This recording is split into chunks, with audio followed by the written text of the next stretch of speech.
मार्ग में विघ्न। पुस्तक का नाम है द ऑथेंटिक योगा। सूत्र 33 टू 30 से 33। व्याधि स्त्यान संशय प्रमाद आलस्य अविरति भ्रांति दर्शन अलब्ध भूमिकत्व अनवस्थितत्वानि चित्त विक्षेपास्ते अंतरायः।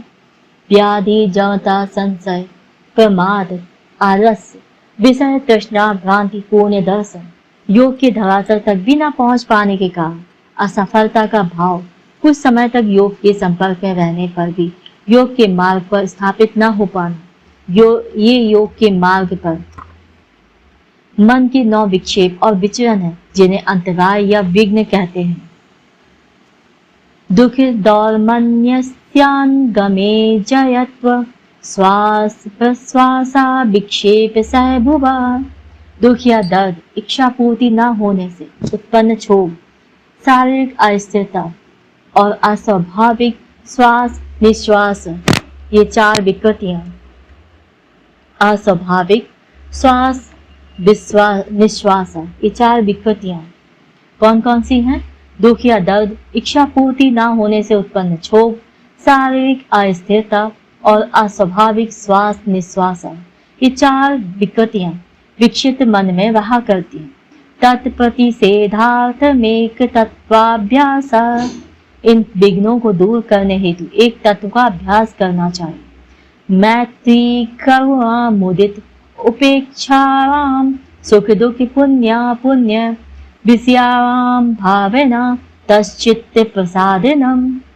सुख दुख पुण्य और पाप, इन भावनाओं के प्रति यथाक्रम मैत्री करुणा मुदिता और उपेक्षा की भावना रहने से मन शुद्ध व स्पष्टता को प्राप्त होता है।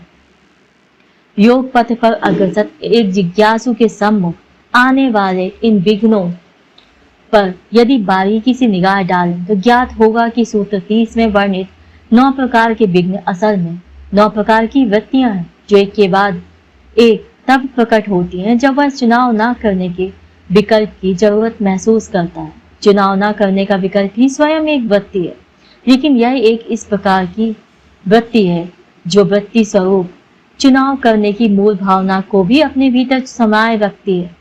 यह निषेधात्मक कार्य के रूप में स्वतंत्रता का प्रयोग है, या कहें कि यह वृत्ति सारूप्यता की धारा के विपरीत तैरने के समान है। स्वाभाविक है कि चुनाव करने की प्रवृत्ति के स्रोत की ओर इस प्रकार विपरीत चलना प्रवृत्तिज चित्त के समस्त तंत्र में खलल पैदा कर देगा। यह 2 प्रकार की ऊर्जाओं के मध्य टकराव है। एक ओर तो गुरुत्वाकर्षण के समान नीचे की ओर बहने वाली प्रवृत्ति की ऊर्जा, और दूसरी ओर ऊपर की ओर बहने वाली वह ऊर्जा जिसके साथ वृत्ति सारूप्यता में संलिप्तता या प्रवृत्ति की धारा से मुक्ति और स्वतंत्रता पाने के लिए चुनाव न करने की आवश्यकता का दृष्टिकोण शामिल होता है। पहला विघ्न जो योग की इस अद्भुत यात्रा में सामने आता है वह है बीमारी का एहसास। व्याधि, यह वह बीमारी नहीं जिसके हम अपने दैनिक जीवन में अभ्यस्त हैं। यह बीमारी बिल्कुल भिन्न प्रकार की है। यह बीमारी आदत बनाने की प्रवृत्ति के प्रति विद्रोह के रूप में प्रकट होती है। आदत बनाने की यह प्रवृत्ति असल में हमेशा बनी रहने वाली एक मनोदैहिक बीमारी है, जिसे भूलवश हम स्वास्थ्य और सकुशलता का पर्याय मान बैठते हैं। किसी आदत के बसीभूत हो जाने का अर्थ है जो है कि प्रति संवेदना को मिटा देना, और यही है वह जो योग की ओर लिए गए पहले कदम से ही बुरी तरह हिल जाती है, और इसी के परिणाम स्वरूप यह विचित्र प्रकार की बीमारी सामने आती है। दूसरा विघ्न जो सामने आता है वह है जड़ता का भाव, स्त्यान। यह जड़ता भी एक प्रकार की स्तर की जड़ता है। पहले विघ्न पर विजय प्राप्त करने के बाद फिर यह विघ्न सामने आता है और इसे दूर करने हेतु किए गए संघर्ष के फलस्वरूप एक थकावट का एहसास होता है। यह विपरीत क्रम में एक जड़ता है। प्राकृतिक अथवा प्रवृत्त जड़ता हमेशा बाहरी शक्तियों के अधीन होती है, लेकिन जड़ता का यह नया एहसास स्त्यान एक पूर्णतः आत्मनिर्भर आंतरिक शक्ति के ऊर्ध्वगामी चलन के फलस्वरूप उत्पन्न हुई अस्थायी थकान के कारण होता है। तीसरा विघ्न है संशय। यह संदेह यानी पुरानी और नई जड़ता के मध्य भेद कर पाने में एक अस्थायी असामर्थ्य संदेह की इस अवस्था में अर्थात दो मना स्थितियों के मध्य रहते हुए किसी को भी अपने योग पथ के चुनाव के सही होने के बारे में गलतफहमी का भाव आ सकता है। गलतफहमी का यह भाव प्रमाद चौथा विघ्न है, लेकिन यह भाव ज्यादा देर नहीं टिकता, क्योंकि जिस क्षण हमारे भीतर यह जागरूकता आ जाती है कि चुनाव न करना पूर्णतः सही है, उसी क्षण गलतफहमी की प्रवृत्ति भी नजरों से ओझल हो जाती है और हम पुनः योग के पथ पर वापस आ जाते हैं। लेकिन योग के पथ पर वापस आ जाने से एक विघ्न और खड़ा हो जाता है। यह एक प्रकार का आश्वासन है कि अब आगे कोई गलती नहीं होगी। आश्वासन का यह एहसास भी एक वृत्ति है जो हमारे भीतर आलस्य पैदा कर हमें मार्ग से विचलित कर देती है। यह मन और शरीर का एक प्रकार का भारीपन है। यह हमें एक अन्य विघ्न अविरति अर्थात इंद्रिय भोग के विषयों के प्रति लालसा की ओर ले जाता है, लेकिन इस लालसा से अतीत की पुनरावृत्ति होने की संभावना से उत्पन्न दहशत इसे इसके जाल से निकाल तो देती है, पर दूसरे जाल में डाल देती है। भोग के विषय अब भौतिक इंद्रियों के नहीं अपितु इंद्रियातीत बोध के हो जाते हैं। आलस एक मानसिक निद्रा के समान जिसमें हम स्वप्न देखा करते हैं। इस कारण हमें देवताओं, गुरुओं या किसी ऐसी विचित्र चीज के दर्शन होते रहते हैं जिसे हम एक दैवी उपस्थिति मानने लगते हैं। ऐसे विचित्र दर्शन के बारे में काफी कुछ कहा जाता है, मानो इसका तात्पर्य किसी उच्च स्तर के जीव अस्तित्व या अनुभव से हो, जबकि वास्तविकता यह है कि यह दर्शन भ्रांति दर्शन है और इसकी विषय वस्तु भी वही होती है जो विषय वस्तु सामान्य प्रकार के स्वप्नों की होती है। स्वप्न दो प्रकार के होते हैं, एक वे जो शारीरिक रूप से प्रेरित होते हैं, दूसरे वे जो मानसिक रूप से प्रेरित होते हैं, और ये दोनों ही प्रकार पूर्व कथित विपर्य नामक वृत्ति के किस्म हैं। अतः योग इन तथाकथित दैवीय उपस्थिति को पूर्णतः भ्रांतिपूर्ण कहकर नकार देता है। आलस्य अविरति तथा भ्रांति दर्शन से उबरने के लिए हमारा सामना अब अगले विघ्न आलब्ध भूमिकत्व अर्थात एक प्रकार की असफलता के भाव से होता है, जिसमें ऐसा लगता है मानो अभी तो हम योग के धरातल को स्पर्श भी नहीं कर पाए हैं।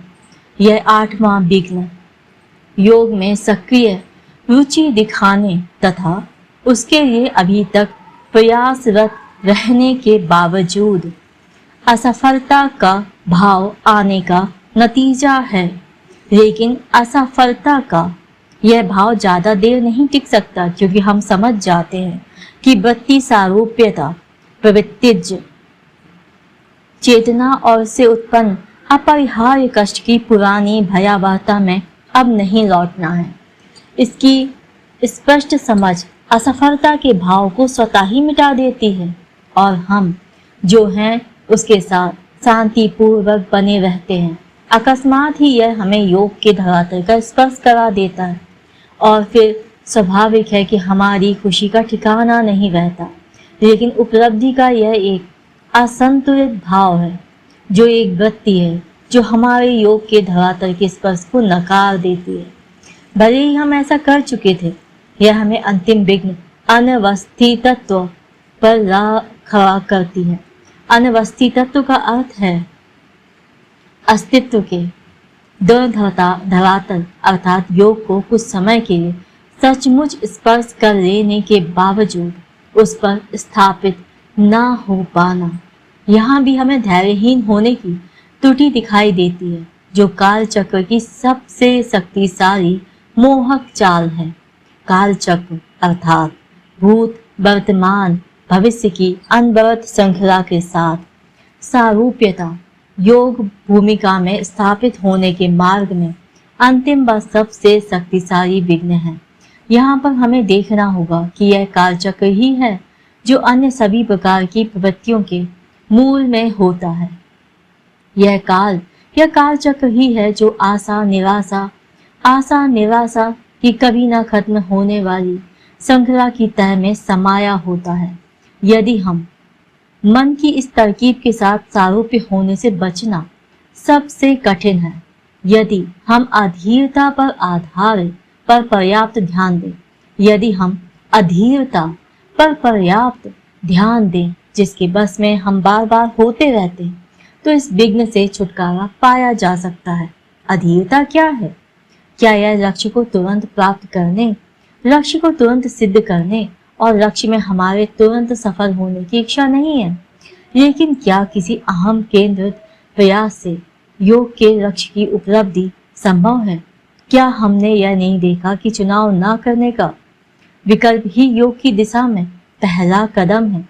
फिर चाहे यह विकल्प हमें कहीं भी क्यों ना ले जाए, और यह कदम उठा लेने के पश्चात फिर भला कहाँ लक्ष्य है और कहाँ इस वृत्ति या उस वृत्ति से जनित सपनों का आदर्श संसार, और उस महान अज्ञात के सागर पर इस बिल्कुल नई साहसिक यात्रा में अधीरता का क्या औचित्य है?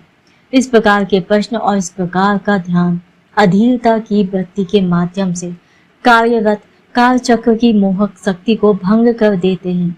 तब हमें यह वास्तविकता दिखाई देती है कि अस्तित्व वास्तविकता की भूमि पर दृढ़ता से अपने पांव जमाने के लिए हर उस वृत्ति के प्रति जो प्रकट होती है कुछ देर ठहरती है और फिर गायब हो जाती है। हमारा सतर्क रहना व चुनाव रहित जागरूकता की स्थिति में बने रहना ही एकमात्र उपाय है। हर पल की चुनाव रहित जागरूकता ही वह सर्व कुंजी है जो हर उस द्वार को खोलने में सक्षम है जो योग के माध्यम में एक विघ्न के रूप में मौजूद रहता है। यह एक ऐसा मार्ग है जिसका ना तो समय से और ना ही ध्यान स्थान से कोई लेना देना है, जो बाह्य संसार पर हावी रहते हैं। यह पूर्णतः एक नए आयाम की दुनिया का मार्ग है। यह एक ऐसी दुनिया का जिसका शब्दों में कभी बखान नहीं किया जा सकता। योग की दुनिया में बने रहने के लिए शब्द, अनुभव और कालचक्र को समाप्त होना ही होगा। सूत्र 31 उन बाधाओं की बात करता है जो पिछले सूत्र में गिनाए गए 9 विघ्नों के प्राय साथ रहती है। इनके नाम है दुख या दर्द, इच्छा पूर्ति न होने से उत्पन्न क्षोभ, दौर मनुष्य, शारीरिक अस्थिरता, अंग में जयत्व और अस्वाभाविक या कष्टकर श्वास निश्वास। साथ आने वाली इन 4 बाधाओं के संबंध में जो बात गौर करने की है वह यह है कि एक बार जब हम योग का मार्ग चुन लेते हैं तब हम उन सभी प्रकार की तकलीफों के दायरे में आ जाते हैं तो उन अवरोधों के कारण उत्पन्न होती है जो वृत्ति निरोध के मार्ग में वृत्ति सारूप्य मन द्वारा अपना अंत देखे जाने पर खड़े किए जाते हैं। चुनाव रहित होने के इस निषेधात्मक कृत्य तथा वृत्ति रहितता की अवस्था से मनोदैहिक तंत्र का सारा ढांचा अपनी नींव तक बुरी तरह हिल जाता है। यह प्रवृत्ति चेतना के संपूर्ण क्षेत्र में उत्परिवर्तनकारी रूपांतरण की शुरुआत है।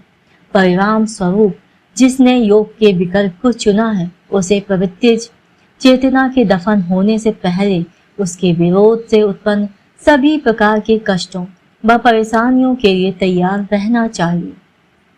शरीर और मन को एक बार यदि उनके हिफाजत, सुख और सुरक्षा के क्षेत्र से बाहर निकाल दिया जाए तो फिर भी हमें योग के मार्ग पर आगे बढ़ने से रोकने के लिए अपनी पूरी शक्ति लगा सकते हैं। सूत्र 30 और 31 इसी बात का वर्णन करते हैं कि परिवर्तन के प्रति यह विरोध हमारे शरीर व मन में क्या रूप धारण करके आता है। सूत्र 32 एक तत्व अभ्यास अर्थात वृत्ति रहितता के खालीपन में दृढ़ता से बने रहने का सुझाव देता है। यह खालीपन अतीत की संवेग शक्ति द्वारा सतह पर आने वाली वृत्तियों के तूफानों से लगातार भरा और अशांत किया जाता रहेगा। ऐसे सभी तूफान पहले प्रकट होंगे, परेशानी पैदा करेंगे और फिर स्वयं ही गायब भी हो जाएंगे, क्योंकि उनके अनुरूप ढलना हम छोड़ चुके हैं। प्रेरक शक्ति के कार्य करना बंद कर देने से वृत्तियों के पहिए निश्चित ही मंद पड़ जाएंगे और फिर थम जाएंगे।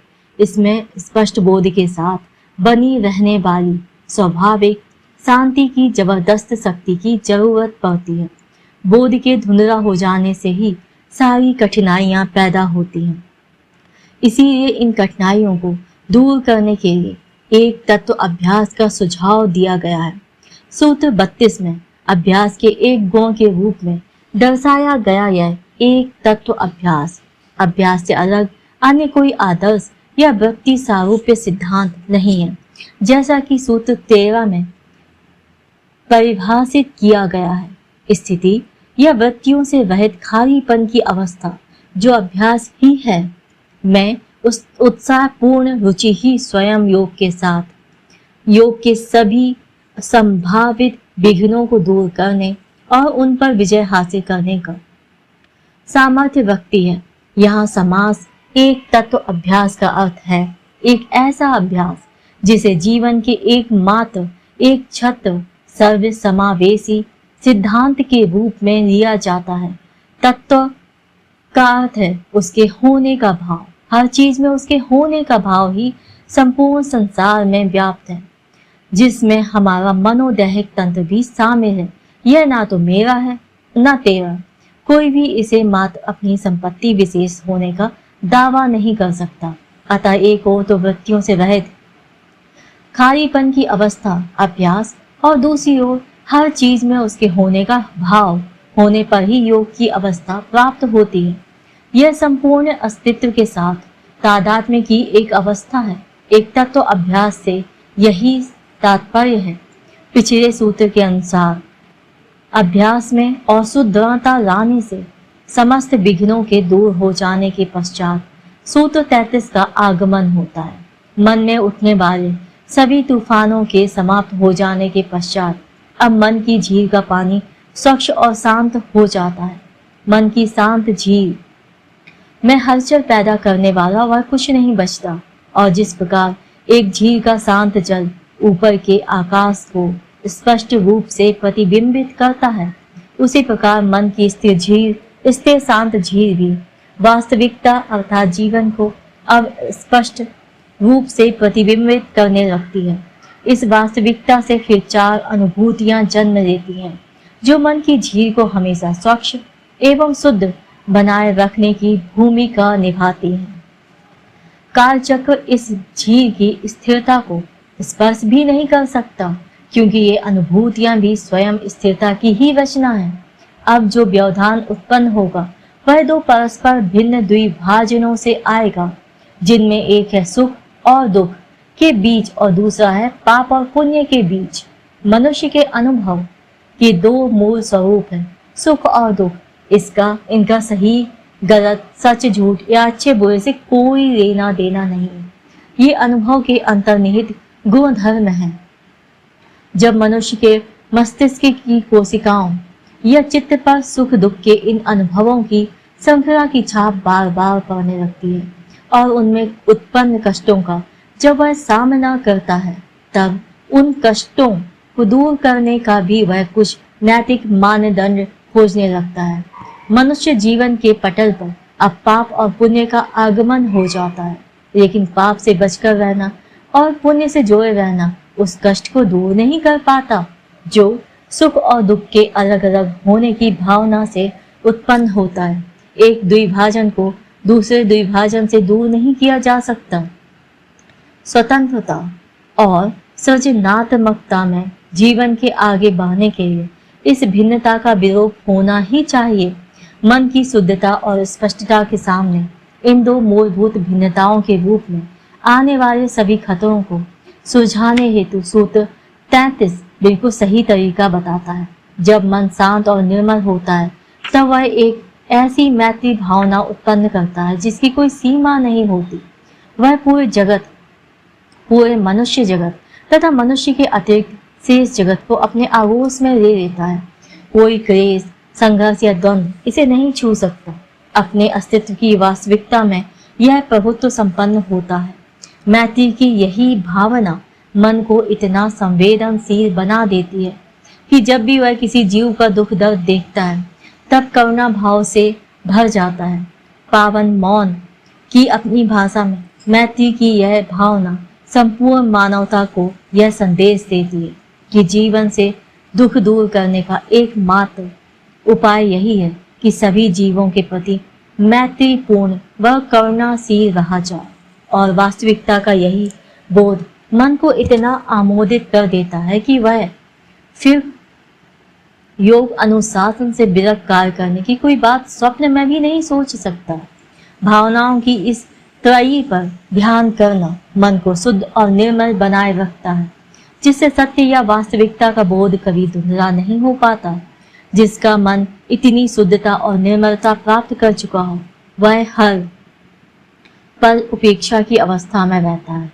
इस शब्द की उत्पत्ति ईक्ष धातु से हुई है, जिसका अर्थ है देखना, तथा उपसर्ग का अर्थ है निकटता, सानिध्य।